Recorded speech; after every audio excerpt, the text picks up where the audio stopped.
ঢাকা বিশ্ববিদ্যালয় বরাবরের মতোই আলোচনায় থাকে, এবারও আলোচনায় আছে।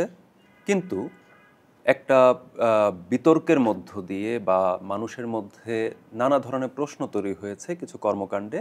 সর্বশেষ ডাকসু নির্বাচনের মধ্য দিয়ে যে ডাকসু গঠিত হলো, তাদের কিছু কর্মকাণ্ড বা এটা নিয়ে নানা ধরনের প্রশ্ন আছে।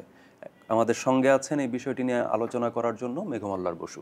মেঘ, আপনাকে স্বাগত। আপনাদেরকে ধন্যবাদ আমাকে ডাকার জন্য।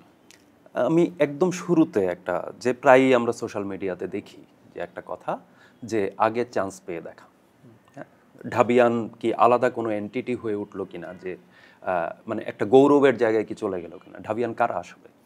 আসলে ঢাকা বিশ্ববিদ্যালয়ের একটা ঐতিহাসিক গৌরবের জায়গা ছিল, কিন্তু সেই ঐতিহাসিক গৌরবের মৌলিক যে জায়গাটা বা সূত্রটা ছিল সেটা হচ্ছে ঢাকা বিশ্ববিদ্যালয় বাংলাদেশের কোট আনকোট সর্বোচ্চ বিদ্যাপীঠ হওয়ার পরও এই বিশ্ববিদ্যালয়ে যে শিক্ষার্থীরা পড়াশোনা করতো তাদের সাথে দেশের মানুষের এক ধরনের যোগসূত্রতা ছিল। সে কারণে একটা বিশ্ববিদ্যালয়ের শিক্ষার্থী হয়েও তারা বিভিন্ন সময় বা ২৪-এর অভ্যুত্থানেও আসলে খুব অনায়াসে বাংলাদেশের বিভিন্ন আন্দোলনের সংগ্রামের বিভিন্ন বুদ্ধিবৃত্তিক চর্চার প্রাণকেন্দ্র হতে পেরেছে।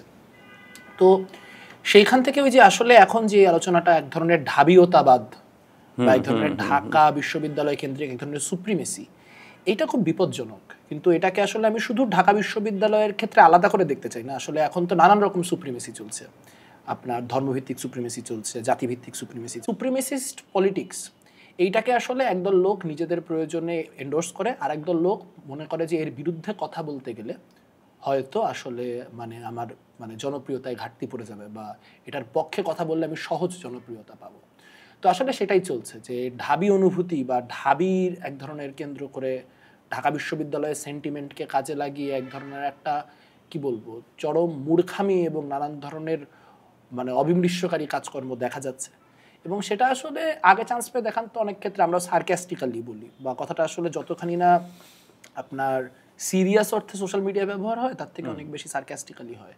তবে এটার মধ্যে যে আসল পয়েন্টটা, যে এক ধরনের ঢাকা বিশ্ববিদ্যালয়ের শিক্ষার্থীদের এক ধরনের এরকম মনস্তত্ত্ব তৈরি হয়েছে কিনা যে আমরা সুপ্রিম, এই মনস্তত্ত্বটা ছিল, আগেও ছিল। আমরা ৭ কলেজের অধিভুক্তি আন্দোলনের সময় দেখতে পেয়েছি ঢাকা বিশ্ববিদ্যালয়ের শিক্ষার্থীরা কি নিতে চাচ্ছে না, না নিতে চাওয়ার ১০০টা যৌক্তিক কারণ থাকতে পারে, কিন্তু আমার সমস্তরে হয়ে গেল, আমার আলাদা করা যাবে না, এই যে মনস্তত্ত্ব, এই মনস্তত্ত্ব ঢাকা বিশ্ববিদ্যালয়ে ছিলই।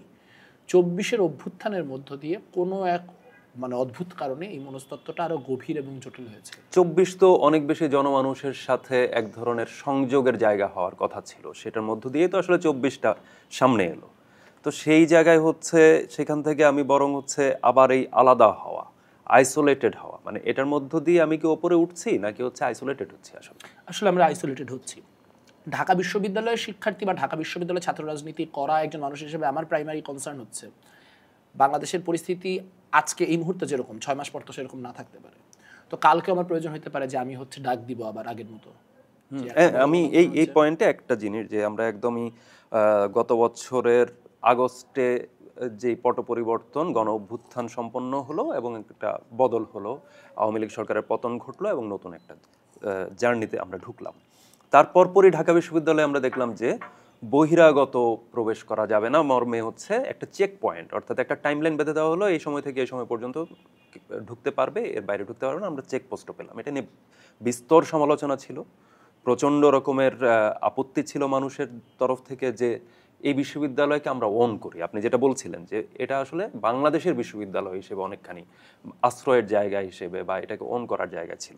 তো সেটা এই একদম কাঠামোগত জায়গায় তো আইসোলেশনের জায়গায় ঢুকে গেল। আসলে এটার কারণটা কি? ঢাকা বিশ্ববিদ্যালয়ের ভিতরে এই প্রবণতা কেন? আসলে এখানে আসলে দুইটা এখানে একটা কন্ট্রাডিকশন আছে। কন্ট্রাডিকশনটা হচ্ছে যে দুইটা কথাই সত্যি। একটা কথা হচ্ছে বাংলাদেশের জনগণ তার ট্যাক্সের টাকা দিয়ে বা ঢাকা বিশ্ববিদ্যালয় সহ সব পাবলিক ইউনিভার্সিটি চালায়। সো জনগণের এখানে একটা হিস্সা আছে। শুধু সেটাও না, ঢাকা বিশ্ববিদ্যালয় ভৌগোলিকভাবে এমন একটা জায়গায় পড়েছে যেখানে আমরা দেখতে পাই জাতীয় অনেকগুলো গুরুত্বপূর্ণ জিনিস, যেমন শহীদ মিনার, যেমন কাজী নজরুল ইসলামের কবর, যেমন আণবিক শক্তির জন্য যে গবেষণাগার, এখানে আপনার তিন নেতার মাজার, এখানে আপনার অনেক কিছু, যেগুলো শিল্পাচার্যের সমাধি, শিল্পাচার্যের সমাধি, অনেক কিছু এই জায়গাটাতে। কাজে আমি কোনোভাবেই ক্লেম করতে পারি না যে জায়গাটা এক্সক্লুসিভলি আমার। শহীদ মিনার একটা জাতীয় জায়গা, আমি কিভাবে বলবো যে শহীদ মিনার অন্য কেউ ঢুকতে পারবে না? কিন্তু একই সঙ্গে এটাও সত্য যে ঢাকা বিশ্ববিদ্যালয় যখন ফর্ম করা হয়েছিল তখন ঢাকা বিশ্ববিদ্যালয় ছিল ঢাকা শহরের একটা প্রান্তে। আমরা জানি যে ইউনিভার্সিটি প্ল্যানিং এর সময় ইউনিভার্সিটিগুলো সাধারণত একটা নগরের প্রান্তে করা হয়, যাতে করে ওই জায়গাটা অতখানি ফ্রি স্পেস সেখানে থাকে, যাতে করে একটা যানজট বা ভিড় ভাট্টা এগুলোর বাইরে শিক্ষার্থীরা পড়াশোনা করতে পারে। তো এটাও সত্য যে ঢাকা বিশ্ববিদ্যালয়ের যে পড়াশোনার পরিবেশ সেটা কিন্তু নাই। এবং এই আপনার মেট্রো রেলের স্টেশনটা করার মধ্য দিয়ে এইটার একদম একটা মানে বলে যে কফিনে শেষ পেরে একটা ঠোকা হয়েছে। ধরেন মেট্রো রেলের স্টেশন থেকে আমি নামলাম, নামার পরে আমি কলা ভবনে যাওয়ার রিক্সা পাই না, কারণ ন্যাচারালি মার্কেটের নিয়মে ওখানে যে রিক্সাওয়ালারা আছেন তারা স্বাভাবিকভাবেই বড় ট্রিপ খুঁজতেছেন, উনি পুরান ঢাকা যাইতে চান, উনি আরো দূরে যাইতে চান, সো আমাকে কলা ভবনে নিয়ে যাওয়া ওনার জন্য কনভিনিয়েন্ট। আমি ওখানে মুভ করতেছি একজন স্টুডেন্ট বিকালবেলা বা দুপুরবেলা, টিএসসিতে আগে আমরা 1 পেয়ার সাউন্ড দিয়ে সিনেমা দেখাইতে পারতাম, এখন 2 পেয়ার সাউন্ডও যথেষ্ট হয় না। সো সামাজিক যেই পরিসরটা সেটাও ক্ষুণ্ণ হয়েছে, এবং বিশ্ববিদ্যালয়ের শিক্ষার্থীদের পড়াশোনার যে পরিবেশ সেই পরিবেশও অনেকখানি বিঘ্নিত হয়েছে। কিন্তু কথা হচ্ছে এটা কি মাইরে পিটায়ে বা এভাবে এই পয়েন্টটাতে আমি আসতাম, সেটা হচ্ছে যে এই প্রশ্নটা যে কারণে সামনে আসছে আর কি, যে বহিরাগত উচ্ছেদ অভিযান এক ধরনের আমরা দেখছি, সেটার মধ্যে হচ্ছে নবনির্বাচিত ডাকসুর সমাজ কল্যাণ সম্পাদক যিনি এবং হচ্ছে একজন সদস্য সর্বপ্রিয় চাকমা আছেন, সর্বমিত্র চাকমা আছেন, এবং হচ্ছে এম জুবায়ের, এই দুজন আছেন। তারা ডাকসু থেকে তারা এটার সাথে অ্যালাইন হয়েছেন, অভিযানটি নাকি প্রক্টোরিয়াল বডি চালাচ্ছেন। তো ডাকসুর কোন এখতিয়ারে পড়ে যে এই ধরনের অভিযান চালানো? আমরা যদি সমাজ কল্যাণ বিষয়ক সম্পাদকের দপ্তর নিয়ে যদি আমরা দেখি, গঠনতন্ত্র অনুযায়ী উনি স্কুল চালানোর কথা একটা, উনি হচ্ছে জনগণের জন্য কল্যাণকর কোনো কর্মকাণ্ডের সাথে সম্পৃক্ত হওয়ার কথা। এর বাইরে হচ্ছে কমিটি তাকে যদি কোনো কিছু অ্যাসাইন করে কমিটির বসে, তাহলে সেটা করার কথা। তো এই সিদ্ধান্তটা কিভাবে হলো, বা আপনারা কি জানেন কিনা? আপনি ডাকসুর পার্ট না, কিন্তু আপনি ডাকসুর জন্য লড়াই করেছিলেন, ডাকসুর নির্বাচনের লড়াইয়ে ছিলেন আপনি, তো আপনি নিশ্চয়ই জানেন যে ডাকসুর এখতিয়ারের ভেতরে আছে কিনা জিনিসটা। এখতিয়ারের ভিতর তো একেবারেই নাই, এবং তার থেকেও বড় কথা হচ্ছে আসলে আমি শুধু এখতিয়ারের প্রশ্নে এই কারণে সীমাবদ্ধ থাকতে চাই না, কারণ আমরা দেখতে পাচ্ছি ম্যাজিস্ট্রেটও এই কাজ করছেন, বা অনেক ক্ষেত্রে ম্যাজিস্ট্রেট এবং প্রক্টোরিয়াল টিম যেহেতু এই কাজগুলি করতে গিয়ে নিজেদের হাত ময়লা করতে পারবেন না, কাজেই তারা দুজন ফাটাকেষ্ট বেছে নিয়েছেন, যাদের কাজ হচ্ছে এখানে এই জিনিসপত্রগুলো এনফোর্স করা, ফিজিক্যালি এনফোর্স করা। সো ফিজিক্যালি এনফোর্স করার মধ্যে পরে হকার যিনি এখানে আছেন, পেটের দায়ে হকারি করছেন, তাকে দাবরানি দেওয়া, তার মধ্যে পরে মানুষের ফুটকাট নিয়ে ভাঙচুর করা, সিগারেট বিক্রেতার কাছ থেকে সিগারেটের প্যাকেট নিয়ে ছিঁড়ে ফেলা, ইত্যাদি ইত্যাদি ইত্যাদি। এখন এগুলো তো তাদের আওতাধীন নাও, কিন্তু আমি যদি তর্কের খাতিরে ধরেও নেই যে এটা আওতাধীন, এইটা কি একটা বিশ্ববিদ্যালয়? আমি বলতেছি যে কি ডাকসু নাকি দ্বিতীয় পার্লামেন্ট? তাহলে আপনি একটা ছাত্র সংসদ নির্বাচন করে ন্যাশনাল পোর্টফোলিও পেয়ে গেলেন, শুধু যারা জিতেছেন তারা না, মানে আমাকে যে আমি যদি ঢাকা বিশ্ববিদ্যালয় ছাত্র সংসদ নির্বাচন না করে জাহাঙ্গীরনগরেও করতাম ধরা যাক, মানে একদম দ্বিতীয়টা, তাহলেও তো আমাকে ওই ন্যাশনাল মিডিয়া অ্যাটেনশনটা দেওয়া হতো না। তাহলে আপনি ন্যাশনাল মিডিয়া অ্যাটেনশন যখন নেবেন, তখন আপনি সেকেন্ড পার্লামেন্টের মতো ন্যাশনাল মিডিয়া অ্যাটেনশন নেবেন। আপনি ঢাকা বিশ্ববিদ্যালয়ে পড়েন দেখে পাবলিক ফিগার হবে না তো অনায়াসে, আপনার কাছ থেকে 3 জন উপদেষ্টা নেওয়া হবে, আপনি সেন্টারে থাকার যাবতীয় প্রিভিলেজ নেবেন। কিন্তু যখন একটা সমস্যা আসবে তখন আপনি বলবেন যে আমার ঢাকা বিশ্ববিদ্যালয়ের বাইরের কারো বিষয়ে আমি চিন্তা করব না, হকার কি হলো হকারের না হলো সেটা আমি চিন্তার মধ্যে যাব না। সমাজ কল্যাণ নিয়ে যিনি কাজ করছেন তার কথা ছিল যে ছিন্নমূল শিশুদের জন্য কিভাবে একটা স্কুল নির্মাণ করা, স্কুল করা, এটা ডাকসুর গঠনতন্ত্রে একদম সুস্পষ্টভাবে, এবং হল সংসদের ক্ষেত্রেও একই ধরনের, যে হলের ভেতরে হচ্ছে একটা স্কুল চালানোর এক ধরনের নির্দেশনা আছে। তো সেখানে সে কি করছে, তারা এখন আজকে সর্বমিত্র চাকমার স্ট্যাটাস দেখলাম, সে বলছে যে 5-6 বছরের শিশুদের জন্য আপনারা মায়া করেন, তারা সবাই হচ্ছে মাদক। আমি এই পয়েন্টটা, যে মাদক নির্মূল অভিযান, হ্যাঁ, এটা তো আসলে হচ্ছে প্রশাসনিক একটা অভিযান হওয়ার কথা। এটা হয় মাদক নিয়ন্ত্রণ অধিদপ্তর চালাবে, না সে যদি সহায়তা চায় সে পুলিশ ফোর্সের সহায়তা নেবে। এটা প্রক্টোরিয়াল বডি প্রথমত চালাতে পারে কিনা। দ্বিতীয় প্রশ্ন হচ্ছে যে আমার এই যে ডাকসুর শিক্ষার্থীদের ব্যবহার করা হচ্ছে কিনা, প্রক্টোরিয়াল বডি বা এই বডি যারা হচ্ছে এই উচ্ছেদ অভিযানটি চালাচ্ছে, তারা কি শিক্ষার্থীদের ব্যবহার করছে? এক্ষেত্রে ডাকসু এখানে প্রাইমারি কথা হচ্ছে যে আসলে একটা মাদক অভিযান হয় কিভাবে, মাদক বিরোধী অভিযান হয় হচ্ছে আমরা খবর পেয়েছি যে অমুক জায়গা থেকে একটা সাপ্লাই আসছে, সেটা এইভাবে ডিস্ট্রিবিউটেড হচ্ছে, আমি ডিস্ট্রিবিউশনের কোনো একটা চ্যানেলকে আইডেন্টিফাই করে তার কাছ থেকে তথ্য নিয়ে বাকিদেরকে ধরলাম। তাহলে প্রশ্ন হচ্ছে যদি এটা মাদক নির্মূলের অভিযান হয় তাহলে কাউকে পুলিশের কাছে সোপর্দ করা হচ্ছে না কেন?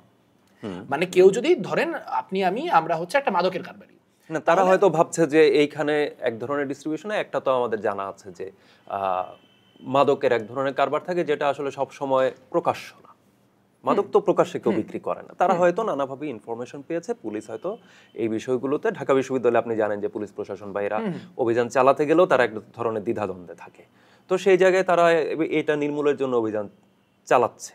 হ্যাঁ, তো সেইটার ক্ষেত্রে হচ্ছে মানে আমার পয়েন্টটা হচ্ছে যদি আমি নির্মূলের জন্য অভিযান চালাই তাহলে তো তার একটা পূর্বাপর আছে, যে আমি আপনাকে শনাক্ত করলাম যে আপনি মাদক কারবারির সাথে যুক্ত, এবার আমি আপনাকে গ্রেফতার করব বা আমি আপনাকে কাস্টডিতে নিব, পুলিশের সাথে কথা বলে বা পুলিশকে দিয়ে কাস্টডিতে নিব, নিয়ে আপনার কাছ থেকে ফার্দার ইনফরমেশন নিয়ে আপনি কার কাছ থেকে চালান আনেন তাকে আইডেন্টিফাই করব, এভাবে করে করে আমি একটা মাদকের চেইন বা র্যাকেট খুঁজে বের করার চেষ্টা করব। কিন্তু এখানে যেটা অত্যন্ত বিপজ্জনক সেটা হচ্ছে এই হকারদের কার কাছ থেকে মাদক পাওয়া গেছে, যেই হকারদেরকে উচ্ছেদ করা হয়েছে তাদের কারো কাছ থেকে কি কোনো ধরনের মাদকদ্রব্য পাওয়া গেছে কিনা, বা মাদকদ্রব্য যদি পাওয়া হয় তাহলে সেটা প্রক্টোরিয়াল টিম বা কেউ ওইটা সিজ করছে কিনা। আমাদের জানা মতো এরকম কোনো ঘটনা ঘটে নাই, কারণ তারা মানে মাদকদ্রব্য নির্মূলের জন্য ওখানে যাই নাই। তারা যেটা করতেছে এটা ক্লাসিক ফ্যাসিস্ট রাজনীতি, সেটা হচ্ছে যে যেহেতু তিনি হকার, যেহেতু তিনি ভবঘুরে, কাজে তিনি বাই ডেফিনেশন ক্রিমিনাল। তিনি যতক্ষণ পর্যন্ত না প্রমাণ করতে পারবেন যে তিনি ক্রিমিনাল না, ততক্ষণ পর্যন্ত তাকে ক্রিমিনাল হিসেবে ধরে নিয়ে যাবতীয় কার্যক্রম করা যাবে। সেই জন্য যখন হকারদের মিছিল হচ্ছে, হকাররা যখন নিজেদের পেটের দায়ে যে তাদেরকে উচ্ছেদ করে দেওয়া হয়েছে, তাদের পুনর্বাসন না করে কেন উচ্ছেদ করা হলো, তাদের মাল সামান কেন ভেঙে ফেলা হলো, এর বিরুদ্ধে ক্যাম্পাসে মিছিল করছেন, তখন সর্বমিত্র চাকমা বলছেন যে এই যে এটা হচ্ছে মাদক ব্যবসায়ীদের মিছিল। আপনি কি ওখানে কাউকে আইডেন্টিফাই করতে পারছেন মাদক ব্যবসায়ী হিসেবে? আপনি কি কাউকে ধরতে পারছেন যে উনি মাদক কারবারির সাথে যুক্ত ছিল? কোনো রকম কোনো ইনফরমেশন, কোনো প্রমাণ, কোনো নথি, কোনো কিছু না। এইটা হচ্ছে যে হকার ইকুয়াল টু মাদক ব্যবসায়ী, ভবঘুরে ইকুয়াল টু মাদক ব্যবসায়ী। এইভাবে করে আসলে যে আমরা জানি যে দুনিয়া জুড়ে যেখানে হচ্ছে ওয়ার অন ড্রাগস করা হয়েছে, যে রাজনৈতিক ভিন্ন মত এবং আর্থসামাজিকভাবে নিম্নবিত্ত মানুষকে দমন করার জন্য একটা রাজনীতি প্রস্তুত করার যে গ্রাউন্ড, সেটা কিন্তু প্রবলভাবে করা হচ্ছে। এবং আমাদের বিশ্ববিদ্যালয়ের শিক্ষকরা, এটা খুবই লজ্জাজনক, সেই কাঠামোর বা সেই যে ন্যারেটিভ উৎপাদন, সেই ন্যারেটিভ উৎপাদনের অংশ হয়ে উঠছে। প্রক্টোরিয়াল বডি কিন্তু এর আগেও বিভিন্ন সময়ে হচ্ছে অবৈধ যেই স্থাপনা, কোট আন কোট আমি অবৈধ শব্দটা প্রয়োগ করছি, যে বিভিন্ন জায়গায় যে দোকানগুলো আছে বা এই ধরনের হকার আছে, এটা কিন্তু অভিযান এর আগেও চালিয়েছে, বিভিন্ন সময়ে বিভিন্ন পিরিয়ডে চালিয়েছে। তো সেই সময়টাতে এত বড় বিরোধের জায়গা আমরা দেখিনি, এখন কেন দেখছি? একটা হচ্ছে মাত্রা, স্কেল কি পরিমাণে করা হয়েছে। কারণ প্রক্টোরিয়াল টিম সবসময় এই ভয় থাকে যে প্রক্টোরিয়াল টিম যদি এরকম কোনো কিছু করতে যায় তাহলে সেখানে উপস্থিত যেই শিক্ষার্থী থাকুক না কেন, তিনি রাজনৈতিক হোক অরাজনৈতিক হোক, তার রাজনৈতিক মতদর্শ যাই হোক না কেন, একজন শিক্ষার্থীর সামনে যদি প্রক্টোরিয়াল টিম কোনো একজন স্ট্রিট ভেন্ডরকে ধরে লাথি মারতে শুরু করে, তখন অটোমেটিক্যালি তারা একটা প্রতিবাদ করে। কিন্তু এখন যেটা হয়েছে যে এখন একদম মানে কি বলবো, পুলিশ, প্রক্টোরিয়াল বডি, ডাকসুর মবস্টার নিয়ে একটা বিশাল মানে কি বলবো একটা পুরা একটা ফোর্স, আভিযানিক দল তৈরি যে যে যে এবং সেটার মধ্যে দিয়ে আমরা কি দেখতে পেয়েছি, শুধু যে আসলে ভেন্ডাররা অ্যাটাক্ট হয়েছেন তা না, একজন শিক্ষার্থী যিনি কিনা মানে আপনার ডাকসুতে প্রতিদ্বন্দ্বিতাও করেছেন, মানে আর কিছু ভোট পেলে তিনি নিজেই সদস্য হয়ে যেতেন, সর্বমিত্র চাকমার জায়গাটাতে তিনিও থাকতে পারতেন, বা আরেকজন মানে সদস্য হিসেবে তিনিও থাকতে পারতেন। তিনি রিক্সা চালককে কেন অ্যাসিস্ট্যান্ট প্রক্টর পিটাচ্ছেন এর বিরোধিতা করেছেন দেখে তার মোবাইল চেক করা হয়েছে। আমরা এই অভিযোগটা আমরা পেয়েছি যে এই যে পেটানো হচ্ছে বা হচ্ছে হকাররা যখন মিছিল করলো, বামপন্থী ছাত্র সংগঠনগুলো শিক্ষার্থীরা এটার সাথে করে সেই মিছিলে অংশ নিল। তো এই যে অংশগ্রহণটা করলো, তারপরে আমরা পাল্টা আরেকটা পেলাম যে হুমকি দেওয়া হচ্ছে, এই ধরনের কিছু ব্যাপার পেলাম। তো হুমকি যদি দেওয়া হয় তাহলে আপনারা কেন অভিযোগ করছেন না সরাসরি? মানে এটা কথা পাল্টা কথায় বা সোশ্যাল মিডিয়ার মধ্য দিয়ে কেন আমরা কথা চালাচালি করছি? হুমকির বিষয়টা আসলে কথা হচ্ছে যে আসলে ধরেন সর্বমিত্র চাকমা টাইপের লোকজনের হুমকিকে সিরিয়াসলি নেওয়া উচিত কি উচিত না, সেটাও আসলে একটা কনসিডারেশনের বিষয়। কারণ আসলে কেন বলছি এই কথাটা, যে আমাদের এগেইনস্টে তো একসময় মানে সঞ্জিত চন্দ্ররা বলেছে যে বামপন্থীদের কলিজা ছিঁড়ে নেওয়া হবে। তো আসলে তারা তো এখন ভারতে চলে গেছেন, এখন সর্বমিত্রদেরকে আদৌ পাকিস্তান নিবে কিনা আমরা তাও জানি না। তো আসলে এরকম পরিস্থিতিতে তাদের হুমকিকে কতটুকু সিরিয়াসলি আসলে পলিটিক্যালি নেওয়া উচিত সেটা একটা কনসিডারেশন। তবে আমরা যা যা করবো এখানে সবই নিয়মতান্ত্রিক উপায়ে করব। আমরা বিশ্ববিদ্যালয় প্রশাসনের কাছে যেখানে মানে শরণাপন্ন হওয়া, সেখানে বিশ্ববিদ্যালয় প্রশাসনের সাথে শরণাপন্ন হব। ইতিমধ্যে এটার সাথে সংশ্লিষ্ট যে মন্ত্রণালয়ের সাথেও বাংলাদেশ ছাত্র ইউনিয়ন থেকে আলোচনা, ঢাকা বিশ্ববিদ্যালয় সংসদ থেকে আলোচনা করছি যে আমাদের কিছু সাজেশন আছে এই পুরা মানে পরিস্থিতিটাকে কিভাবে হ্যান্ডেল করা যায়। যানজট সমস্যা বলেন, এখানে শিক্ষার্থীদের নিরাপত্তার সংকট বলেন, বা এখানে শিক্ষা পরিবেশের যে ব্যাপার বিষয়গুলি আছে সেইগুলির ব্যাপারে কি কি করা যেতে পারে সেই বিষয়ে আমাদের কিছু সাজেশন আছে, সেটা নিয়ে আমরা আসলে মন্ত্রণালয়ের সাথে যোগাযোগ করব। কারণ আসলে এই নিয়ম বহির্ভূত প্রক্রিয়ায় করার যে প্র্যাকটিসগুলা সেগুলাকে যদি আসলে আমাদের ঠেকাইতে হয় তাহলে আমাদেরকে আসলে মানে সর্বোচ্চ নিয়মতান্ত্রিক উপায়ে যে রাজনীতি সেই নিয়মতান্ত্রিক উপায়ে রাজনীতি। পুনর্বাসনের প্রসঙ্গ এসেছে এই ক্ষেত্রে। তো পুনর্বাসনের যে প্রসঙ্গ, পুনর্বাসন আসলে কে করবে, কোথায় করবে, একটা প্রশ্ন। দ্বিতীয় প্রশ্ন হচ্ছে ঢাকা বিশ্ববিদ্যালয়ের যেই এরিয়া, যদি এখানে হচ্ছে আমি হকার বা হচ্ছে স্ট্রিট ভেন্ডর যাই বলি না কেন, এই অংশটাকে যদি আমি এভাবে থাকতে দিই, আমরা দেখেছি যে একটা সময়ের পর থেকে ক্রমাগত আপনি যেটা বললেন মেট্রো রেল বিশেষত অ্যাক্টিভ হওয়ার পর থেকে প্রচণ্ডভাবে এটা বেড়ে গেছে। তো সেটা তো অবশ্যই একটা বড় কনসিডারেশন, মানুষের রুটি রুজির প্রশ্ন আছে এটার সাথে। কিন্তু এই কনসিডার করতে করতে আসলে এই জায়গাটা হচ্ছে শিক্ষা পরিবেশের সাথে সাংঘর্ষিক হয়ে যাচ্ছে কিনা, মানে আমি আসলে পুনর্বাসনের দায়িত্ব কে নেবে, আপনার প্রস্তাব কি বা এটার পরামর্শ কি থাকতে পারে। আরেকটা হচ্ছে যে আমি আসলে কতদূর পর্যন্ত আসলে এই আশ্রয়টা দেবো, এটা তো একটা আশ্রয় বটে, এই আশ্রয়টা কতদূর পর্যন্ত দেবো। প্রথম কথা হচ্ছে যে এই প্রাথমিক দায়িত্বটা ছিল গণপূর্ত মন্ত্র এটা কাজ করে না, এবং শুধুমাত্র যে আসলে ধরেন ভবঘুরে বা স্ট্রিট ভেন্ডররা আছে তাই না, আমরা দেখেছি কিছুদিন আগে মানে লাশ মানুষ মরে পড়ে আছে ঢাকা বিশ্ববিদ্যালয়ে, ওইটা ডাকসুও ধরতে যাচ্ছে না, তখন ডাকসুকে আপনি পাবেন না, কিন্তু ডাকসুও কিছু করতে যাচ্ছে না, ওইখানে হচ্ছে গণপূর্তও এসে কোনো ব্যবস্থা করছে না, তাহলে এটা তো আসলে একটা পার্মানেন্ট সমস্যা। এখন হকারদেরকে আমরা কোথায় পুনর্বাসন করব?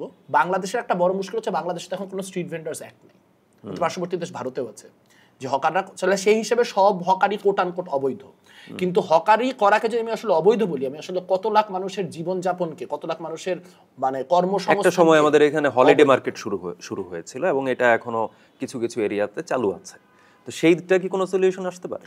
হতে পারে। আমরা আসলে আমাদের জায়গা থেকে যেভাবে দেখছি জিনিসটাকে, যে আসলে আমরা যাদেরকে হকার বলছি ঢাকা বিশ্ববিদ্যালয়, এদেরকে দুইটা ভাবে ক্যাটাগরাইজ করা যায়। একটা হচ্ছে ভ্রাম্যমান দোকান বা অস্থায়ী দোকান, এই দোকানগুলোর মধ্যে আসলে দুইটা ক্যাটাগরি আছে।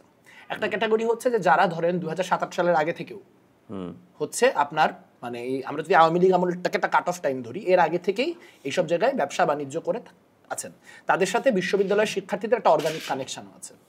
এই মানুষগুলো 20, 25, 30 বছর ধরে আছেন এবং বিশ্ববিদ্যালয়ে মানুষগুলাই থাকেন। সো মানে আমি 10 বছর পরে আসলেও আমি চাবো যে মানে আপনারা নিশ্চয়ই আছে এরকম পার্টিকুলার জায়গায় আপনি জানেন যে ওই দোকানদারটা এখনো আছে। সো আমি যদি ক্যাম্পাসের কোনো ছোট ভাইকেও না পাই, ওই মানুষটাকে পাবো। সো এরা ইউনিভার্সিটি স্টেক হোল্ডার, এদেরকে সেভাবে ট্রিট করতে হবে এবং এদের রেজিস্ট্রেশনের ব্যবস্থা করে দিতে হবে। এর বাইরে রইল সেই সব হকাররা যারা এইসব জায়গায় আসছেন এই কারণে যে এখানে একটা বহির্মুখী চাপ আছে, প্রচুর পরিমাণে লোকজন, যেহেতু ঢাকা শহরটাকে অচলায়তন করে ফেলা হয়েছে, ঢাকা শহরগুলোতে কোনো পার্ক নাই, ঢাকা বিশ্ববিদ্যালয়ের আশেপাশে সোহরাওয়ার্দী উদ্যান এবং রমনা থাকার ফলে প্রচুর মানুষজন এই পার্কগুলিতে আসেন এবং এই পার্কগুলির থেকে তারা হচ্ছে আসলে গোটা ঢাকা বিশ্ববিদ্যালয়টাকে একটা ঘোরার জায়গা হিসেবে ট্রিট করে হচ্ছে আপনার ইয়েতে আসেন। সো সেইটা সমাধান করতে হলে আসলে অনেক র্যাডিক্যাল স্টেপ নিতে হবে। ঢাকা বিশ্ববিদ্যালয়ের শিক্ষার্থীদের সাথে এই বিষয়ে কনসাল্ট করতে হবে যে তারা রাজি আছেন কিনা যে টিএসসি স্টেশনটা তাদের জন্য বন্ধ থাকবে, তারা কি এই কষ্টটুকু করতে রাজি আছেন কিনা যে আমরা শাহবাগ মোড়ে নামবো, শাহবাগ মোড় থেকে নেমে যাব আমাদের যে ডেস্টিনেশন। কারণ আমরা দেখতে পাচ্ছি যে টিএসসি স্টেশনটাকে কেন্দ্র করে একটা বড় এবং ওই উচ্ছেদগুলোও কিন্তু আপনি দেখবেন ওই এলাকায় সব থেকে বেশি হয়েছে, কিন্তু এখন আপনি কতক্ষণ এই মাইক পিট করবেন, আপনি কয়বার রিক্সাওয়ালা তুলবেন, 10 মিনিট পর ফিজিক্যালি কাউকে অ্যাটাক করা সেটা তো একেবারে ফৌজদারি অপরাধ। মানে আমি বলতেছি যে আপনি ওইখানে ধরেন আমি ওখান থেকে যারা চুরি বিক্রি করতেছে বা ফুলের দোকানদার তাদেরকে আমি মেরে তুলে দিলাম, তো তারপরে কি হবে? ও তো জানে যে এই স্পটটাতেই সবচেয়ে বেশি মানুষ আসে, সো তো ঘুরে ফিরে এই স্পটটাতেই আসবে, কারণ ওকে যদি সার্ভাইভ করতে হয়, ওকে যদি বিক্রি করে খাইতে হয়, তাহলে ওই জায়গাটাতে সব থেকে বেশি জনসমাগম ঘটতেছে। কাজে এটাকে যদি আমার সায়েন্টিফিক্যালি থামাইতে হয়, তাহলে ওখানে আবার জনসমাগমটা থামাইতে হবে। ওখানে জনসমাগমের প্রধান কারণ হচ্ছে ওখানে 10 মিনিট বাদে একটা ট্রেন নামে, সেই ট্রেন থেকে ক্যাম্পাসের স্টুডেন্ট যত নামে তার থেকে বেশি ক্যাম্পাসের বাইরের মানুষ নামে। এখন এই জিনিসটা যদি আমি কন্টিনিউয়াসলি করতে থাকি, তাহলে কি টিএসসি স্টেশন ক্লোজ করে দেওয়ার? এগেন এটা আমি একক স্টেক হোল্ডার না, সো আমি যেটা বলতেছি যে এটা কনসালটেন্সির ভিত্তিতে হওয়া লাগবে, যে আমার যারা মেট্রো রেলে ট্রাভেল করে ঢাকা বিশ্ববিদ্যালয়ের শিক্ষার্থী, তাদের সাথে আলোচনা করতে হবে যে আপনারা আসলে এই কনসিডারেশনটুকু করতে রাজি আছেন কিনা। আমাদের নিজস্ব কোনো আপনার সিস্টেম নেই, বা ঢাকা বিশ্ববিদ্যালয়ের কোনো পার্কিং সিস্টেম নেই, সো যার ফলে আপনি যখন আমরা দেখেছি মাঝখানে গাড়ি বন্ধ করে দেওয়ার একটা চল হলো, যে শাহবাগের সামনে একটা ডিভাইডার মতো মতো দিয়ে রাখা হলো যে গাড়ি আর ঢুকতে পারবে না, তখন কি হচ্ছে গোটা ঢাকা শহর জ্যাম হয়ে যাচ্ছে। এটা শাহবাগে করা হলো, নীলক্ষেতে করা হলো, বিভিন্ন এন্ট্রি পয়েন্ট। এখন এন্ট্রি পয়েন্টগুলোতে যদি আমি এরকম র্যান্ডম দেই, তাহলে যেটা হচ্ছে যে ওইখানে গাড়িগুলো থেমে যাচ্ছে, পরে পুরো শহর জ্যাম হয়ে যাচ্ছে। এখন আমাকে তো এই বাস্তবতা মেনে নিতে হবে যে আমি ঢাকা শহরের সেন্টারে আছি। তাহলে যেটা করা দরকার ছিল আমাদের, এতদিন ভাবা দরকার ছিল, এখন এটা মানে মন্ত্রণালয় এবং বিশ্ববিদ্যালয় প্রশাসন, কারণ সবারই এখানে স্টেক আছে, ঢাকা বিশ্ববিদ্যালয় এবং ঢাকা শহরের জনগণ পরস্পরের মুখোমুখি হয়ে যায়, এটা কারোরই কাম্য হইতে পারে না।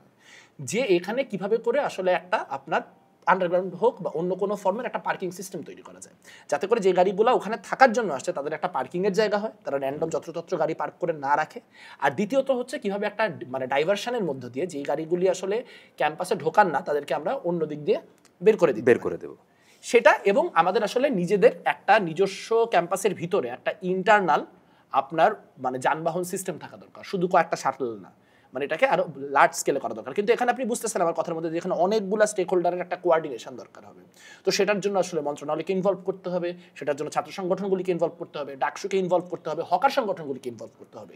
এই 4-5টা পার্টি মিলে বসে আসলে আমাদের একটা কনক্লুশনের দিকে যাইতে হবে যে আমরা কিভাবে এই সমস্যাটা, কারণ এই সমস্যাটা যত দিন যাবে তত বাড়বে, ঢাকা শহরের ঘনবসতি বাড়বে, যার ফলে এখানে আরো বেশি মানুষ আসবে, যত পার্ক বন্ধ হবে তত বেশি মানুষ এই দিকে ধাবিত হবে, এবং আমরা ঢাকা বিশ্ববিদ্যালয়ের শিক্ষার্থীদের সাথে ঢাকা শহরের মানুষের একটা মুখোমুখি অবস্থান দেখতে পারবো, যেটা আমাদের কারোর জন্য কাম্য। আমি এই প্রসঙ্গে এটা পরিষ্কার, আপনার প্রস্তাবটা পরিষ্কার।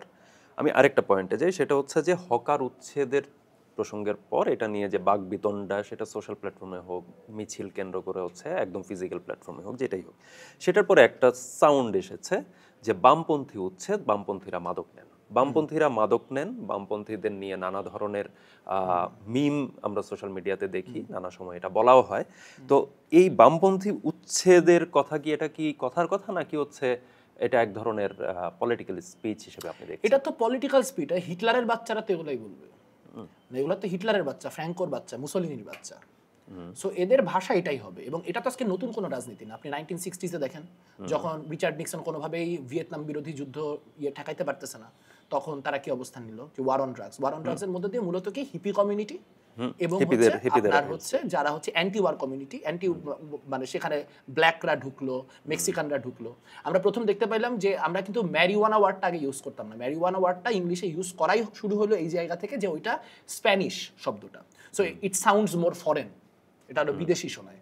আমরা দেখতে পাইছি যে দুতার্তে কি করছে ফিলিপিন্সে, আমরা দেখতে পাইছি, এবং এরা সবাই ওই পলিটিক্সেরই লোক।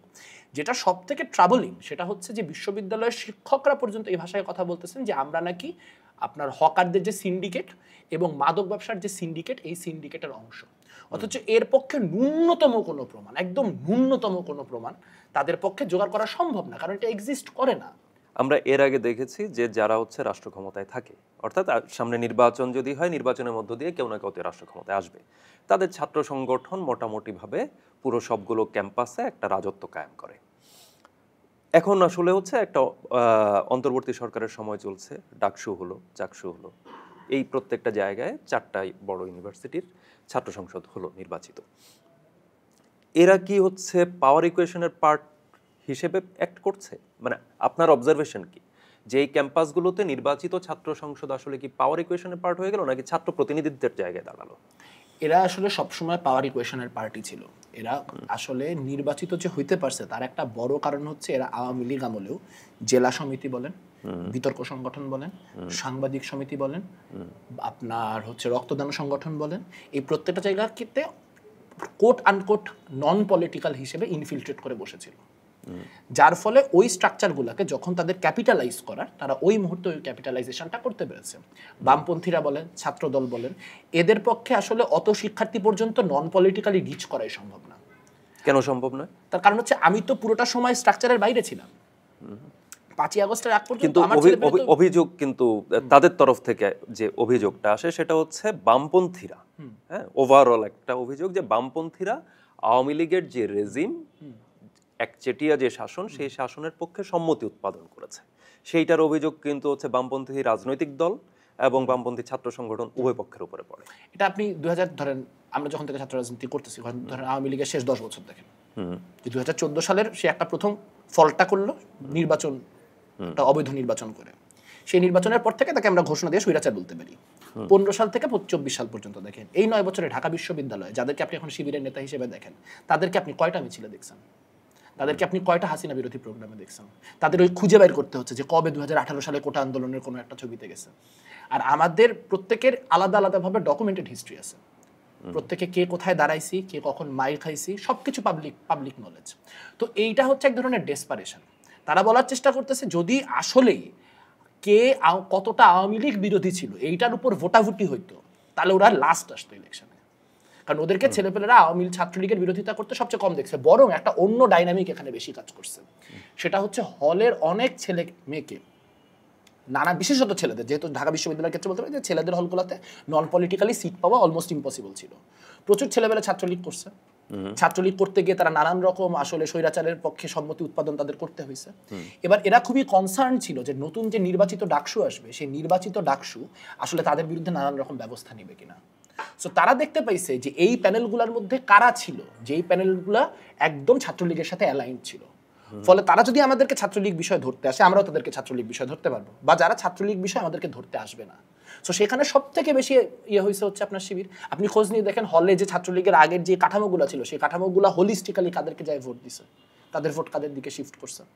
তাহলে এইগুলা হচ্ছে তারা তো আসলে অনেক মিথ্যাচার করে। এবং একটা ওই যে গোয়েবলসের কথা, যে একটা মিথ্যা বারবার বলো, তো এই যে আওয়ামী লীগের পক্ষে সম্মতি উৎপাদন করছে। আরে ভাই 5 আগস্টের পরে তাহলে হচ্ছে আমরা দেখলাম যে এই যে অংশটার কথা আপনি বললেন যে ছাত্রলীগের ভেতরে থেকে হচ্ছে রাজনীতি করা বা হচ্ছে সাধারণের সাথে মিশে যাওয়া, এই অংশটা তো হচ্ছে খুবই পপুলার হয়ে উঠলো এবং নেতৃত্বের থাকার বিষয়ে সে এক ধরনের ক্রেডিটের রাজনীতি একটা আছে, সেই আলোচনায় আমি একদমই ঢুকছি না। কিন্তু এই ক্রেডিটটা কিন্তু তাদের কাছে চলে গেল। এটা যদি সাধারণ দিতে না চাইতো এই ক্রেডিট, সে কি এই ক্রেডিট নিতে পারতো? এখন ধরেন কাউকে বিল্ড করা হচ্ছে আল জাজিরা দিয়ে। সো আসলে হেজিমনি কিভাবে কাজ করে আপনিও জানেন, আমিও জানি। মানে there is nothing called free thinking. আপনার চিন্তা, আমার চিন্তা প্রত্যেক মুহূর্তে হেজিমনি দ্বারা ম্যানিপুলেটেড হচ্ছে। বামপন্থীরা এটা পারলো না কেন এই হেজিমনি ক্রিয়েট করতে? কারণ একটা বড় ডিফারেন্স তো হচ্ছে ক্যাপিটালের ডিফারেন্স। মানে আল জাজিরা তো একটা ডকুমেন্টারি আমাকে নিবেদন করে বানাবে না, সাদিক খানকে নিবেদন করে বানাবে। সো এখানে আন্তর্জাতিক পুঁজির বিশাল খেলা আছে। এখানে কারো দরকার খেলাটা নাহিদ ইসলাম ভার্সেস সাদিক কায়েম। তার কারণ হচ্ছে কোনো একটা কোনো মার্কিন সাম্রাজ্যবাদের একটা অংশ চাচ্ছে যে হচ্ছে এখানে বড় প্লেয়ার হিসেবে মাহফুজ, নাহিদ এদেরকে প্রমোট করা হোক, একটা অংশ চাচ্ছে যে এখানে বড় প্লেয়ার হিসেবে শিবিরকে প্রমোট করা হোক। সো সেখানে তো আমাদের এই অবস্থা নাই। আর তার থেকে বড় কথা হচ্ছে বামপন্থীরা তো আসলে গত 30 বছর ধরে পিছাইছে। তাদের যে সামাজিক পরিসর ছিল, সামাজিক পরিসরে তাদের যে ইনফ্লুয়েন্স ছিল, সেটা গত 30 বছরে নাই হয়েছে। তাদের মধ্যে একটা অংশ নানানভাবে 1990-এর পর থেকে তো বটেই, 2001-এর পর থেকে আরও বেশি একদম বুর্জোয়া দলগুলোর সাথে মিশে গেছে। তারা যে কোনো এককালে বামপন্থী ছিল এটা আবিষ্কার করে অবাক হইতে হয় যে ও এই লোক বামপন্থী ছিল এককালে। তো যার ফলে যেটা হয়েছে যে সামাজিক পরিসরে আমাদের যে প্রতিপত্তি বা সামাজিক পরিসরে আমাদের যে ইনফ্লুয়েন্স, সেই ইনফ্লুয়েন্স নাই হয়ে গেছে। এখন আসলে 20 বছরের লড়াইটা তো আমরা 20 দিনে করে ওভারকাম করে আসতে পারবো না। কিন্তু তারপরেও আপনি দেখেন, ধরেন শিবির ডাকসুতে জিতছে, শিবির ডাকসুতে জিতার পরে শিবিরের একমাত্র পলিটিক্যাল অপোজিশনকে ডাকসুতে হেমা চাকমা কোন প্যানেল? প্রতিরোধ পর্ষদ। আচ্ছা, তাহলে তো আমি বলতে পারি যে ছাত্র দলের থেকে আমার সেন্ট্রাল পারফরমেন্স ভালো, বাকচাষের থেকে আমার সেন্ট্রাল পারফরমেন্স ভালো। সো আমি তো সব থেকে বেশি ব্যাস্ট, আমি তো সব থেকে বেশি আমাকে নিয়ে আমাদেরকে নিয়ে সব থেকে বেশি ট্রল, আমাদেরকে নিয়ে সব থেকে বেশি ব্যাশিং, আমাদেরকে নিয়ে সব থেকে খারাপ কথা। তাহলে কেন আসলে আমাদেরকে একটা সার্টেন সেকশন গ্রহণ করা শুরু করছে? কারণ ওই যে কোনো রেভলিউশনারি পলিটিক্স তো আসলে মনোরঞ্জন না।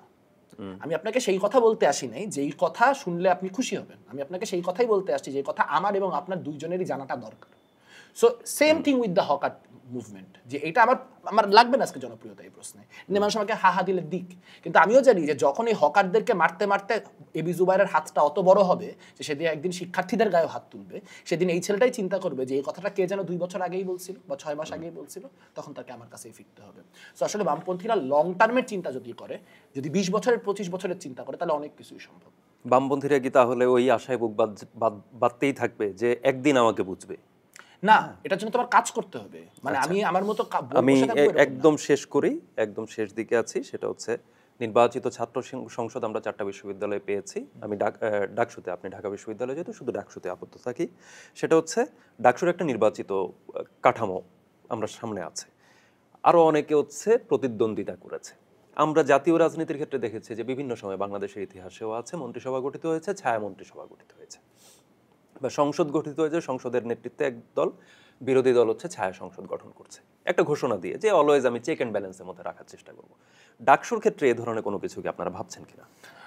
শ্যাডো ক্যাবিনেট পর্যন্ত ভাবা হয়নি, তবে আসলে যারা যারা ডাকসুতে নির্বাচিত হননি, কিন্তু আসলে যাদেরকে সমন্বিত করে আসলে অনেকগুলা মানুষের ম্যান্ডেট থাকে, যে ধরেন সর্বমিত্র চাকমা যদি 9,000 মানুষের ভোট পায় থাকে, বিশ্ববিদ্যালয় তো আসলে 38,000 মানুষের, তো তার মানে গোটা 30,000 মানুষ আছে যার ম্যান্ডেটটা আসলে সর্বমিত্রর কাছে যায় না। সো এই 30,000 মানুষের ম্যান্ডেটকে কোনোভাবে এক জায়গায় করা যায় কিনা, বা এইটাকে আসলে আমরা একটা মানে অন্য কোনো কাঠামো দিতে পারি কিনা, সেটা আসলে এক ধরনের একটা আলোচনা তো আছেই, মানে আমাদের মধ্যে ইন্টারনালি সকল পলিটিক্যাল গ্রুপিং এরই। এবং আসলে এটা রাতারাতি করাটা একটু ডিফিকাল্ট। যেটা খুব ভালো হচ্ছে যে যারা যারা নির্বাচন করেছিলেন তারা অনেকেই ডাকসুর বিভিন্ন রকম অগঠনতান্ত্রিক এবং বিভিন্ন রকম স্বৈরাচারী কাজকর্মের বিরুদ্ধে কিন্তু নিজেদের জায়গা থেকে ভোকাল হচ্ছেন। সামনের দিনে আমাদের একটা গুরুত্বপূর্ণ কাজ হবে যে এই ভোকালগুলোকে কীভাবে এক জায়গায় করা যায়, এবং তার মধ্য দিয়ে আসলে তারা যে 10,000 মানুষের ম্যান্ডেট পায় 40,000 মানুষের উপর খবরদারি করার চেষ্টা করছেন, সেটা যাতে তারা না করতে পারে সেটা নিশ্চিত করতে হলে হয়তো ছায়া সংসদ না, কিন্তু ওই রকম কোনো একটা কিছু যেখানে আসলে অন্যরা, আমরা ধরা যাক ধরা যাক SM ফরহাদ 10,000 মানুষের ভোট পেয়েছেন, তিনি 10,000 মানুষের প্রতিনিধিত্ব করেন, তো 5,000 মানুষের ভোট তো আমি এবং আপনার হামিমও পেয়েছি, বা 4,000 মানুষের ভোট তো আরাফাতও পেয়েছি, তো আমি হামিম এবং আরাফাত সম্মিলিত হয়তো SM ফরহাদের থেকে বেশি মানুষের ম্যান্ডেট রাখি।